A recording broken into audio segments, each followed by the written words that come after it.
Good morning प्यारे बच्चों। Lesson number 6 रासायनिक अभिक्रियाएं एवं उत्प्रेरक। आज हम पढ़ेंगे लेसन नंबर 6 रासायनिक अभिक्रियाएं एवं उत्प्रेरक और हमारा टॉपिक है भौतिक एवं रासायनिक परिवर्तन। देखिए बच्चों, दिनचर्या आप डेली जीते हैं अपनी लाइफ और उसमें विभिन्न परिवर्तन देखते हैं, विभिन्न घटनाएं देखते हैं। क्या देखते हैं कि दूध रखा हुआ है, कई बार दूध जम जाता है, लोहे पर जंग लग जाती है। तो हम क्या देखते हैं कि हमारे सामने काफी सारी घटनाएं आती हैं और परिवर्तन होते रहते हैं। और ये जो परिवर्तन है वो दो प्रकार के हैं, भौतिक और रासायनिक परिवर्तन। तो आज हम पढ़ेंगे भौतिक और रासायनिक परिवर्तन के बारे में। तो पहला है हमारा भौतिक परिवर्तन। भौतिक परिवर्तन क्या होता है?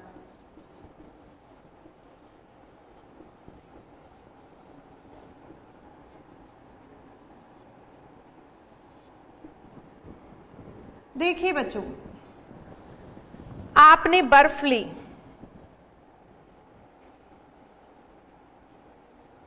ठीक है, बर्फ के टुकड़े लिए या बर्फ ली। ये है बर्फ। किससे बनी हुई है ये? पानी से। पानी का सूत्र क्या होता है? H2O। क्या है पानी का सूत्र? H2O। और ये बर्फ है वो पानी से बनी हुई है और पानी का सूत्र है H2O। कौन सी अवस्था में है ये? ठोस अवस्था। कौन सी अवस्था है बच्चों बर्फ की? ठोस अवस्था। और फॉर्मूला क्या है पानी का? H2O। अब देखिए, इसे हम गर्म करते हैं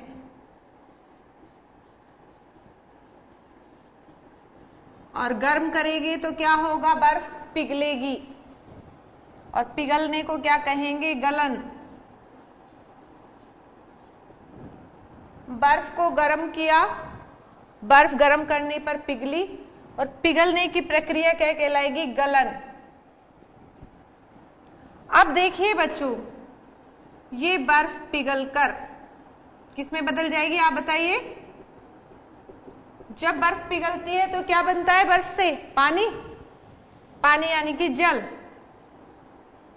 और जल का फॉर्मूला भी क्या होता है? H2O।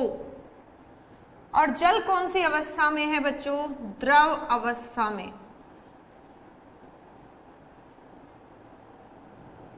अब इस पानी को और गर्म करें,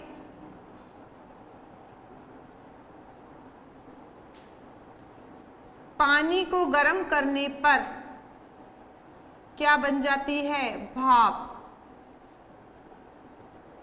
क्या बन गई ये? भाप या वाष्प।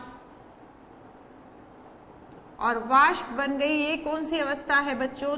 सूत्र क्या है वाष्प का? H2O ही रहेगा, सूत्र नहीं बदल रहा। तो अवस्था बदल गई। कौन सी अवस्था आ गई है बच्चों वाष्प बनने पर? गैस अवस्था। कौन सी अवस्था आ गई? गैस अवस्था।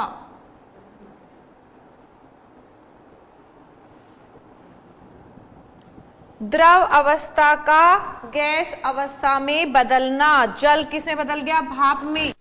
और इस क्रिया को कहते हैं वाष्पन। क्या कहेंगे? वाष्पन। तो आप क्या देखते हैं? बर्फ है, बर्फ का सूत्र भी H2O है। जल है, जल का सूत्र भी H2O है। वाष्प है, वाष्प का सूत्र भी क्या है? H2O। तो क्या बदला इसका? अवस्था। पहले ठोस थी, फिर द्रव, फिर गैस। अब आप देखिए, इस क्रिया को हमने कहा गलन, ये वाष्पन। अब हम भाप को वापस अगर ठंडा करें तो ठंडा करने पर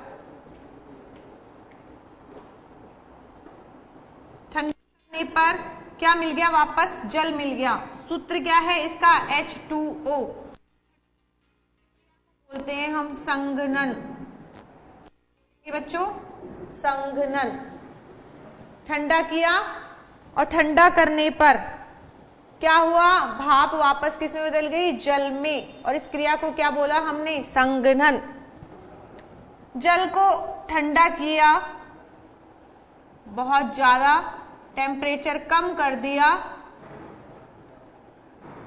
तो ये किस में बदल गई? वापस बर्फ में। तो आप क्या देख रहे हैं, यहां पर जल का सूत्र, बर्फ का सूत्र, वाष्प का सूत्र एक ही है, H2O ही है। यहां पर कोई रासायनिक परिवर्तन नहीं हो रहा, रासायनिक संगठन में बदलाव नहीं हो रहा। किसमें बदलाव हो रहा है, अवस्था में और भौतिक गुणों में। पहले ये ठंडी लग रही थी, फिर ये नॉर्मल हो गई, फिर ये गर्म हो गई भाप। तो इसके भौतिक गुणों में बदलाव हो रहा है, अवस्था में बदलाव हो रहा है, लेकिन इसका जो रासायनिक संगठन है वो फिक्स है। तो बच्चों देखिए, अब ये परिवर्तन है जिसमें सिर्फ अवस्था और भौतिक गुण बदलते हैं, रासायनिक संगठन या रासायनिक गुण नहीं बदलते। वो क्या कहलाता है, भौतिक परिवर्तन। डायग्राम बनाइए, नोट कीजिए एक बार।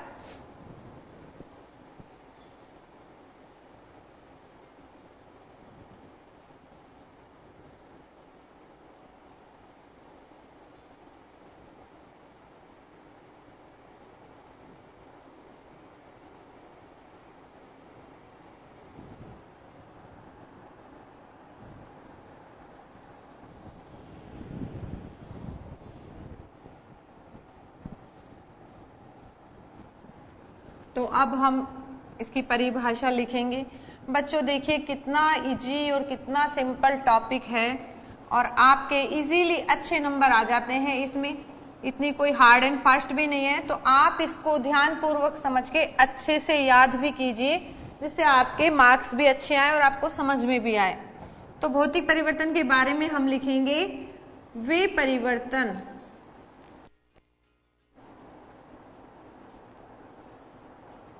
जिसमें पदार्थ के भौतिक गुण, आपने देखा ना, भौतिक गुण में बर्फ ठंडी होती है, पानी थोड़ा नॉर्मल हो जाता है और भाप गर्म होती है। तो भौतिक गुण तथा भौतिक अवस्था, पहले बर्फ क्या थी, ठोस, फिर द्रव, फिर गैस। तो ये कौन सी होगी, भौतिक अवस्था परिवर्तित होते हैं पदार्थ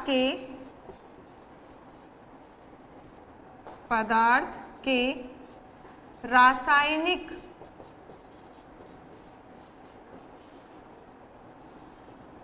गुण तथा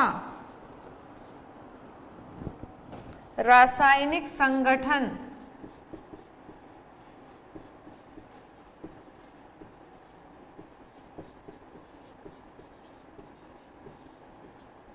में कोई बदलाव नहीं होता। सिर्फ क्या बदलते हैं, भौतिक गुण और भौतिक अवस्था, कोई बदलाव नहीं होता।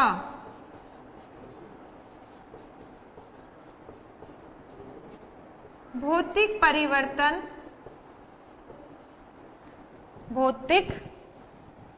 परिवर्तन कहलाते हैं।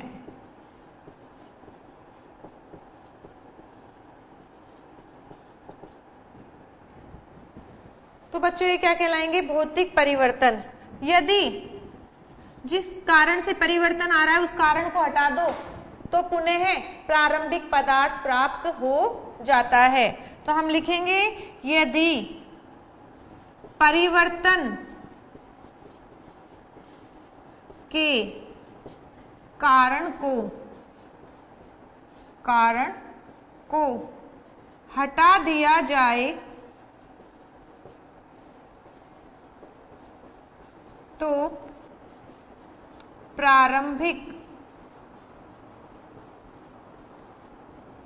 प्रारंभिक पदार्थ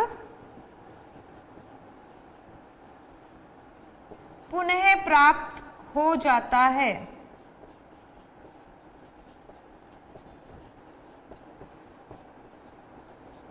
यदि कारण को हटा दोगे तो जैसा पहले था वैसा क्या वैसा हमें वापस प्राप्त हो जाएगा।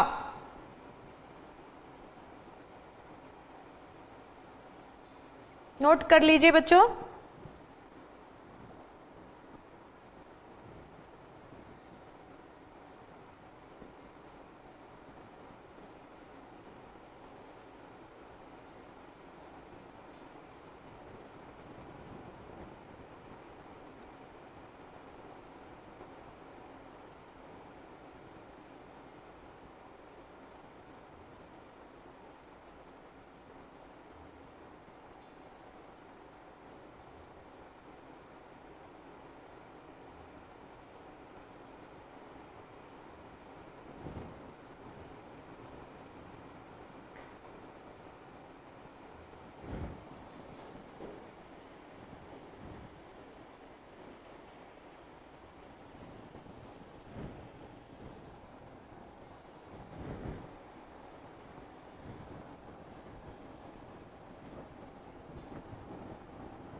और इसके उदाहरण है भौतिक परिवर्तन के। भौतिक परिवर्तन के एग्जाम्पल्स हैं बच्चों,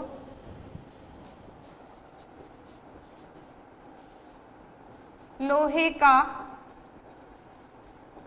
चुंबक में, लोहे का चुंबक बनना। लोहा जिस कारण से चुंबक बन रहा है उस कारण को हटा दो तो वापस लोहा बन जाएगा। नौसादर, नौसादर का ऊर्ध्वपातन।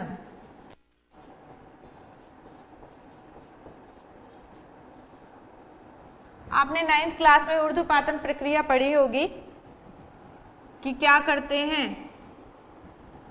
नमक और नौसादर एक जैसे होते हैं, उनको मिक्स करके एक साथ रख दिया जाए एक बर्तन में, और अब इनको पृथक करना है नमक को और नौसादर को। तो क्या किया था हमने 9th क्लास में, नीचे बर्नर से गर्म किया और ऊपर क्या किया, एक कीप रख दी थी और इसको रुई के फोए से ढक दिया था। अब गर्म किया तो गर्म करने पर नौसादर सीधा भाप में बदल गया। किसमें बदल गया, सीधा भाप में, और भाप ऊपर चली गई, यहां पर भाप इकट्ठी हो गई। और नमक भाप में नहीं बदलता, नमक उसी जगह पर रहा। भाप को ठंडा किया तो यहां नौसादर मिल गया और इधर नमक रह गया। तो इस तरीके से नमक और नौसादर को पृथक किया था हमने पृथक्करण विधि में। तो नौसादर नमक जैसा पदार्थ होता है, NH4Cl सूत्र है इसका, NH4Cl। देखिए बच्चों, नौसादर नमक जैसा पदार्थ है, ठोस अवस्था में होता है, और इसको अगर हम गर्म करें तो नौसादर, सूत्र वही रहेगा नौसादर का, NH4Cl ही, और ये नौसादर बदल जाता है गैस में। किसमें बदल गया, गैस में। जनरली क्या होता है कि पहले ठोस, ठोस से फिर द्रव, और फिर द्रव से फिर गैस प्राप्त होती है। जनरली ये प्रक्रिया होती है गर्म करने पर, कि ठोस से तो द्रव बनेगा, द्रव से गैस बनेगी। लेकिन यहां पर द्रव अवस्था आती ही नहीं है, सीधे कौन सी अवस्था आ जाती है, गैस अवस्था। यहां पर नौसादर का सूत्र वही रहता है, ठोस अवस्था से सीधा गैस अवस्था में बदल जाता है, और ठोस से सीधे गैस अवस्था में बदलने की प्रक्रिया कहलाती है ऊर्ध्वपातन। क्या कहलाती है बच्चों, ऊर्ध्वपातन।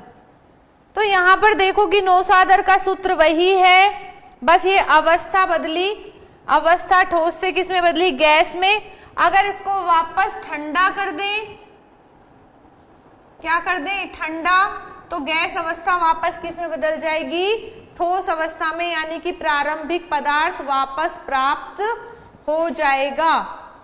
तो ऐसा परिवर्तन जिसमें पदार्थ के भौतिक गुण और भौतिक अवस्था बदलती है क्या कहलाता है, भौतिक परिवर्तन। इसमें पदार्थ के रासायनिक संगठन या रासायनिक गुणों में कोई बदलाव नहीं आता, वही के वही गुण और वही की वही संगठन रहेगा। तो ये था हमारा भौतिक परिवर्तन, आप इसे नोट कीजिए। एग्जाम्पल है इसका लोहे का चुंबक बनना और नौसादर का ऊर्ध्वपातन। ये भौतिक परिवर्तन के दो उदाहरण मैंने आपको बताए, और पहला उदाहरण हमने बता दिया था आपको, बर्फ से पानी और पानी से भाप का बनना।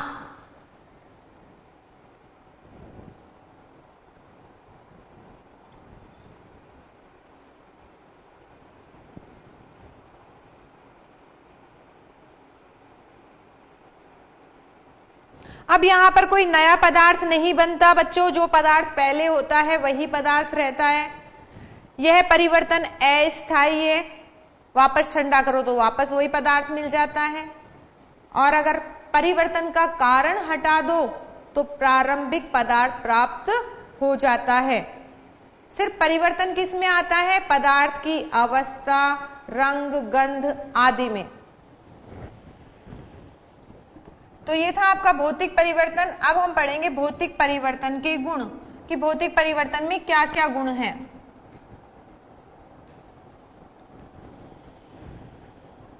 भौतिक परिवर्तन के गुण, तो जो हमने परिवर्तन बताए हैं वही इसके गुण हैं। तो नंबर 1 क्या होगा कि भौतिक परिवर्तन में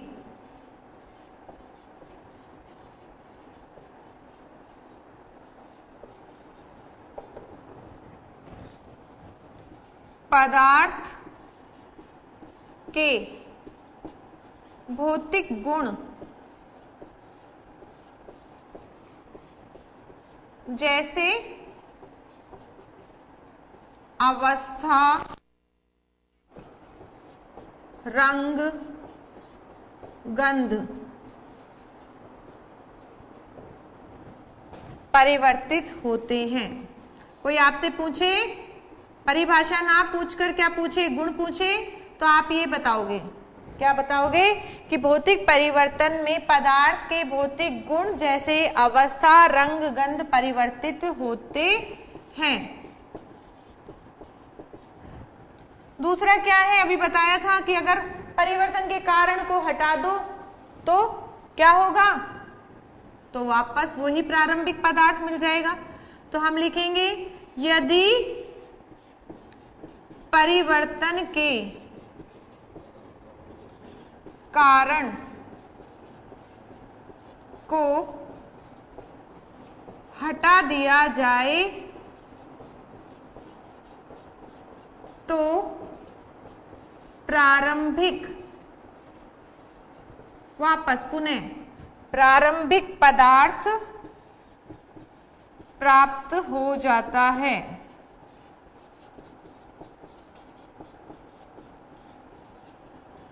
तीसरा देखिए, ये स्थायी नहीं है कि बर्फ बन गई तो बर्फ ही बनी रहेगी, स्थायी नहीं है ये, तो क्या है, अस्थायी है। तो क्या लिखेंगे कि भौतिक परिवर्तन अस्थायी होते हैं। भौतिक परिवर्तन अस्थायी होते हैं।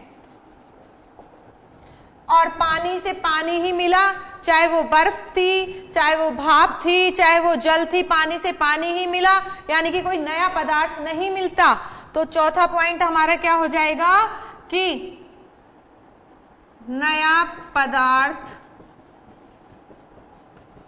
प्राप्त नहीं होता। नया पदार्थ प्राप्त नहीं होता। ये भौतिक परिवर्तन के 4 गुण हैं बच्चों। अगर आपसे भौतिक परिवर्तन की परिभाषा पूछी जाए तो मैंने स्टार्टिंग में जो लिखवाया है वो लिखेंगे आप, और अगर आपसे गुण पूछे जाएं तो ये 4 गुण हैं भौतिक परिवर्तन के। तो अभी वक्त तो चला है ब्रेक का, ब्रेक के बाद फिर मिलते हैं।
ब्रेक के बाद स्वागत है बच्चों। अभी हम पढ़ रहे थे भौतिक परिवर्तन और भौतिक परिवर्तन के गुण बताए थे। भौतिक परिवर्तन के गुण ये 4 गुण हैं, आप देख लीजिए एक बार।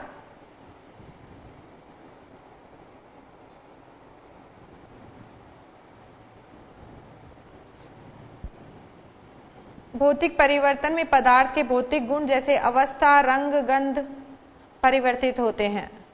यदि परिवर्तन के कारण को हटा दिया जाए तो प्रारंभिक पदार्थ प्राप्त हो जाएगा वापस।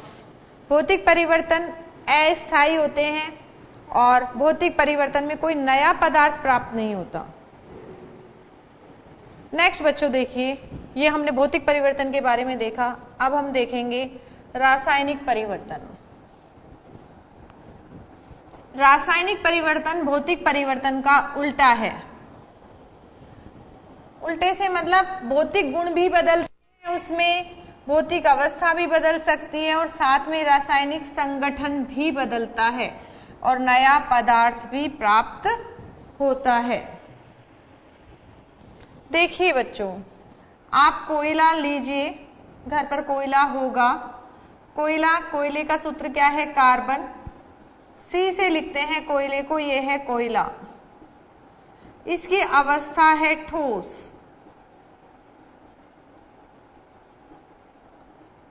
अब क्या किया? अब आपने कोयले को जलाया और जलाने के लिए किसकी आवश्यकता होती है? ऑक्सीजन की। ऑक्सीजन गैस ली है आपने, ऑक्सीजन, और कैसी है ये? गैस अवस्था है ऑक्सीजन की। और ऑक्सीजन गैस जलाने में, किसी भी पदार्थ को जलाने में सहायता करती है, कार्बन डाइऑक्साइड बुझाने में सहायता करती है। तो यहां पर ऑक्सीजन गैस ली आपने और कोयले को क्या किया बच्चों? जलाया। आप कोयले को जलाते हैं यानी कि गर्म किया या जलाया। ऑक्सीजन की प्रेजेंट में क्या किया? इसको जलाया। तो बनती है carbon dioxide, CO2, carbon dioxide.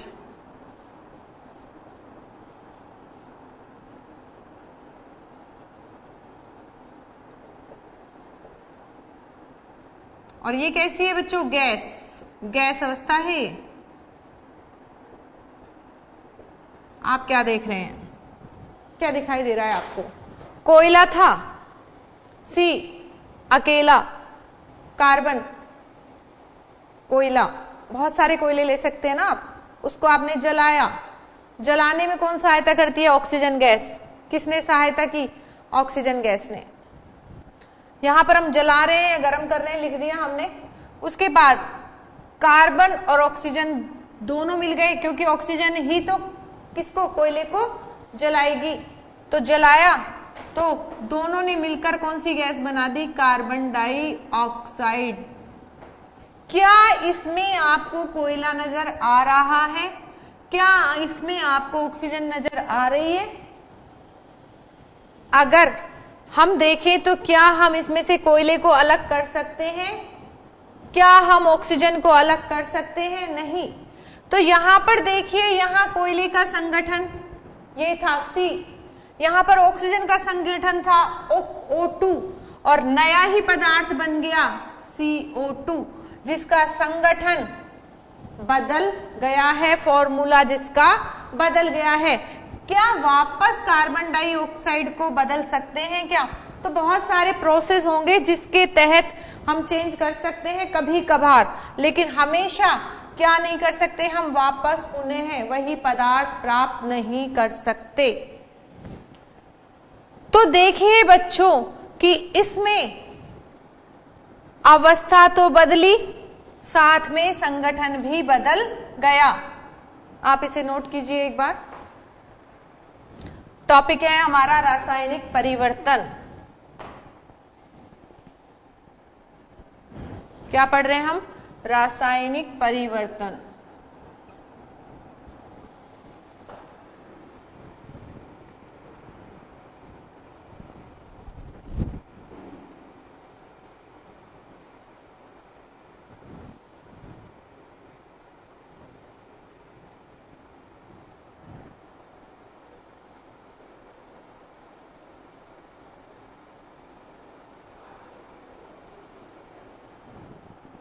अब हम लिख सकते हैं बच्चों, वे परिवर्तन जिसमें पदार्थ के रासायनिक गुण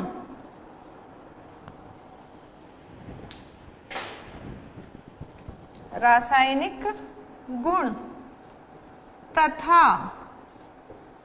रासायनिक संगठन, गुण भी और संगठन भी दोनों क्या हो रहे हैं? बदल रहे हैं। रासायनिक गुण तथा रासायनिक संगठन में परिवर्तन होता है। यदि परिवर्तन होता है और क्या बना है? और नया पदार्थ प्राप्त होता है, और नया पदार्थ प्राप्त होता है। देखिए बच्चों, रासायनिक गुण और संगठन बदल रहे हैं, और रासायनिक गुण और संगठन बदलने के साथ साथ नया पदार्थ भी प्राप्त हो रहा है। तो नया पदार्थ प्राप्त होता है यदि रासायनिक परिवर्तन में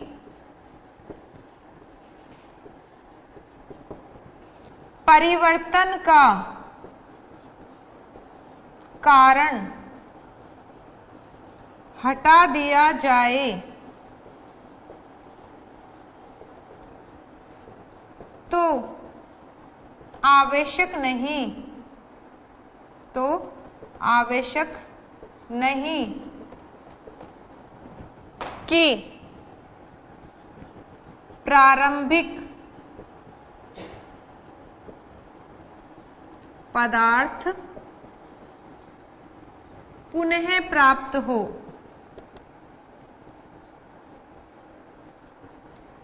देखिए, कुछ अभिक्रियाओं में तो पुनः प्राप्त हो जाता है जिन्हें उत्क्रमणीय अभिक्रियाएं कहते हैं, और कुछ में वापस वही पदार्थ प्राप्त नहीं होता जिसे अनुत्क्रमणीय अभिक्रियाएं कहते हैं, जो कि हम आगे पढ़ेंगे। तो यहां पर आवश्यक नहीं है कि वापस से हमें प्रारंभिक पदार्थ प्राप्त हो जाए। तो वे परिवर्तन जिसमें पदार्थ के रासायनिक गुण तथा रासायनिक संगठन में परिवर्तन होता है और नया पदार्थ प्राप्त होता है, क्या कहलाता है? रासायनिक परिवर्तन। यदि रासायनिक परिवर्तन में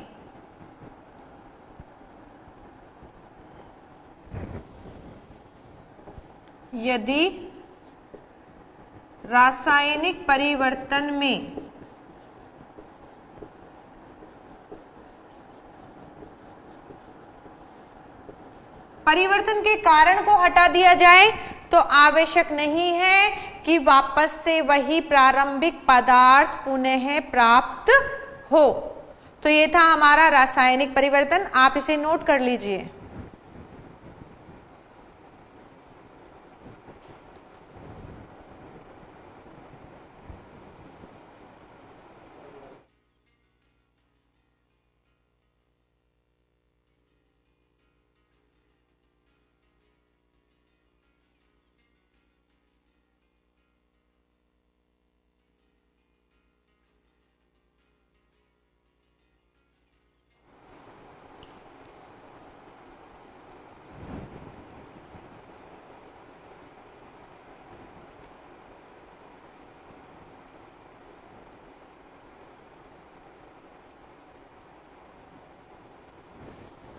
तो ये तो हमने देखे थे बच्चों रासायनिक परिवर्तन और उसकी परिभाषा और उसका एग्जाम्पल अभिक्रिया।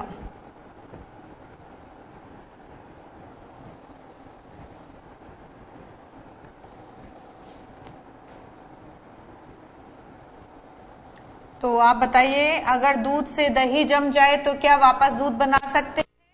नहीं। क्या लोहे पर जंग लग जाए और जंग लग लग के लोहा हट जाए, गिर जाए, चूरा बन जाए तो क्या वापस लोहा बन सकता है? नहीं बन सकता। तो उदाहरण है रासायनिक परिवर्तन के, लोहे पर जंग का लगना। वहां पर लोहे का चुंबक बनना था, चुंबक तो वापस लोहा बन सकता है, लेकिन लोहे पर अगर जंग लग जाए तो वापस लोहा प्राप्त नहीं होता। तो लोहे पर जंग लगना और दूसरा दूध से दही बनना।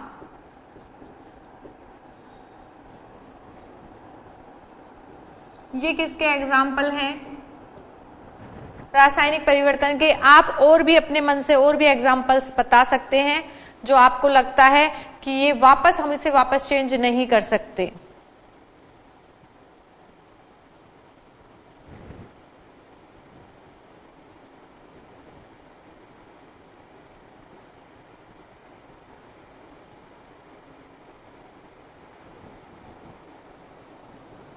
तो ये थे रासायनिक परिवर्तन के उदाहरण। अब हम देखेंगे रासायनिक परिवर्तन के गुण। जैसे उसके गुण देखे थे ऐसे ही हम इसके गुण देखेंगे। तो नेक्स्ट टॉपिक है हमारा रासायनिक परिवर्तन के गुण। बच्चों सिलेबस के अकॉर्डिंग ही आपको कराया जा रहा है, कंफ्यूज ना हो, ये आपके सिलेबस में है।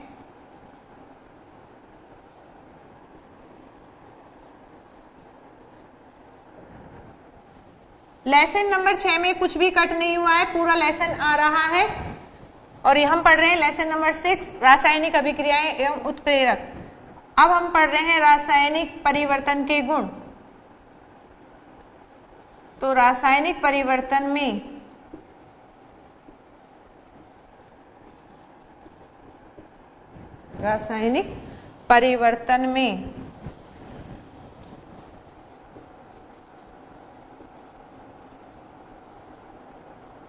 पदार्थ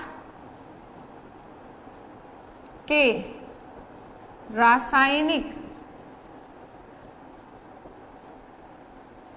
गुण एवं संगठन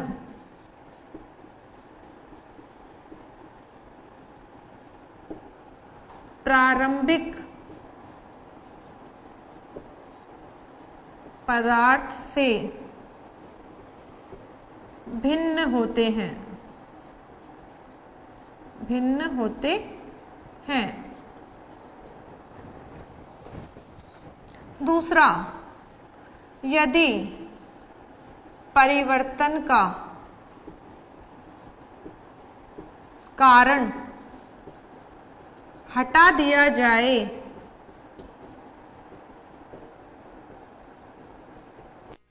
तो पुनः प्रारंभिक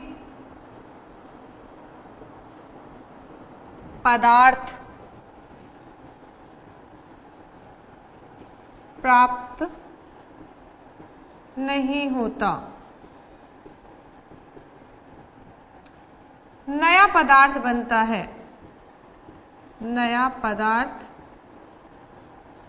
बनता है और ये परिवर्तन स्थायी होते हैं बच्चों।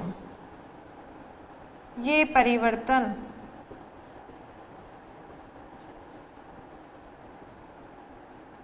स्थायी होते हैं।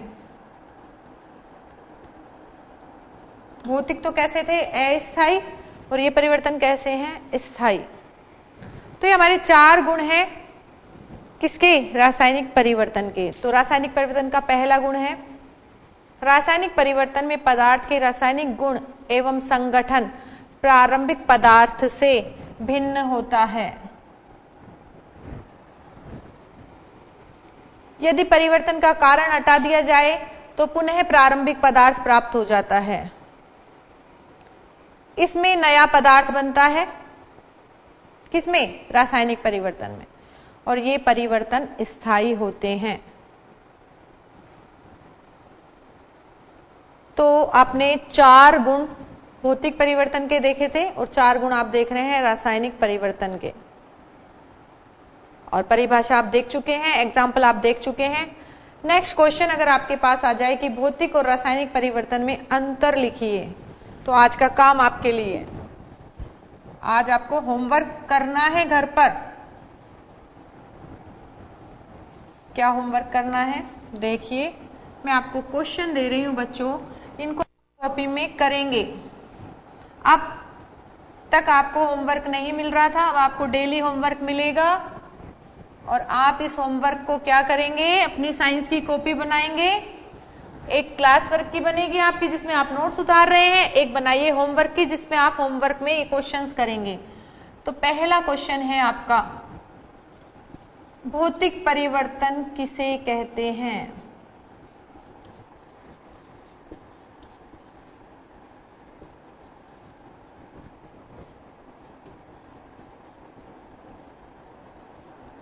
उदाहरण सहित समझाइए।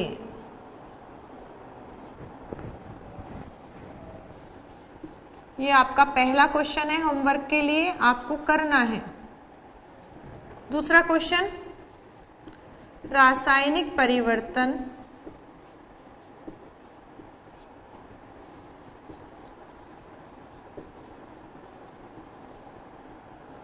किसे कहते हैं?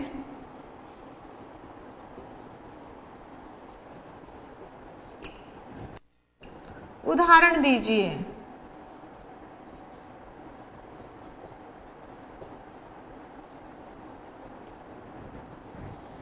और तीसरा क्वेश्चन देखिए बच्चों, भौतिक एवं रासायनिक परिवर्तन में अंतर लिखिए। आप इसमें 4 अंतर लिख सकते हैं बच्चों, क्योंकि 4 ही गुण बताए हमने, तो अंतर कितने लिख सकते हैं? 4।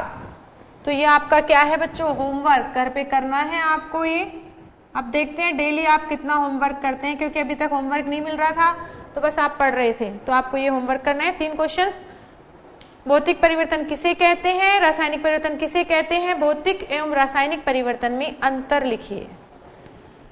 तो आज के लिए बच्चों इतना ही, और आपकी कंप्लेंट नहीं आनी चाहिए, आपको होमवर्क करना है। तो आप एक कॉपी में होमवर्क जरूर कीजिएगा। आज के लिए इतना ही, थैंक यू।